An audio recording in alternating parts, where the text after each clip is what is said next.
সাকিব আল হাসানের সাথে আপনার একটা প্রেমের সম্পর্ক ছিল? হ্যাঁ, আমাদের রিলেশনশিপ ছিল। বাংলাদেশ জাতীয় দলের অলরাউন্ডার সাকিব আল হাসান আর বর্তমান সময়ের মিস ইউনিভার্সে অংশ নেয়া তানজিয়া জামান মিথিলা, তাদের দুইজনের বাড়ি মাগুরা। এক এলাকায় থাকলে যা হয়, অল্প বয়সে ভালো লাগা, সেখান থেকে গভীর প্রেম। অনেক বছর আগে হ্যাঁ আমাদের রিলেশনশিপ ছিল। সবাই কোনো না কোনো কারো না কারোর সাথে রিলেশনশিপে থাকে। সাকিব আল হাসান ক্রিকেট খেললেও তারকা খ্যাতি পেয়ে ওঠেননি তখনও। আর মিথিলা তো একেবারে জেলা শহরের সাধারণ একটা মেয়ে, একেবারে সাদামাটা বলতে যা বোঝায়। কিন্তু তাদের দুজনেরই মাঝেই ছিল সুপ্ত আগ্নেয়গিরি। সেই ভালোবাসা আরো জমে ওঠে ঢাকায় এসে। পুরনো সেই আগ্নেয়গিরির শীতলে রূপ নেয় তাদের লিভ টুগেদারের। একসাথে ছিলেন 3 বছরের বেশি সময়। আস্তে আস্তে সাকিব বড় তারকা হয়ে ওঠেন। দূরত্ব বাড়তে থাকে তার মিথিলার সঙ্গে। এক অজানা কারণে ভাঙে তাদের প্রেম। সাধারণ মিথিলার পক্ষে কোনোভাবেই আটকে রাখা সম্ভব ছিল না সাকিব আল হাসানকে।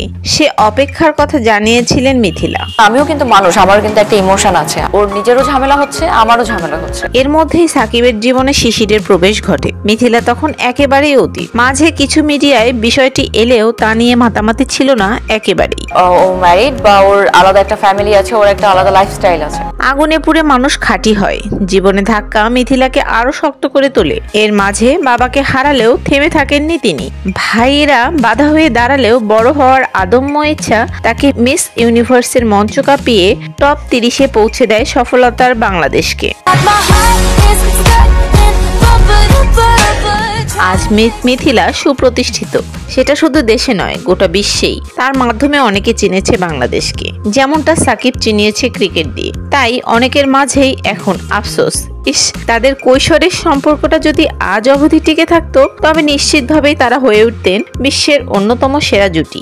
I love you guys so much. The way you are supporting me, loving me, it means a lot to me. তো ভিউয়ার্স, আপনার কাছে কি মনে হয়, সাকিব মিথিলা জুটি বেশি ভালো নাকি সাকিব শিশির জুটি? তা অবশ্যই জানাবেন ভিডিও কমেন্ট বক্সে। আর ভিডিওটি ভালো লাগলে চ্যানেলটি সাবস্ক্রাইব করুন।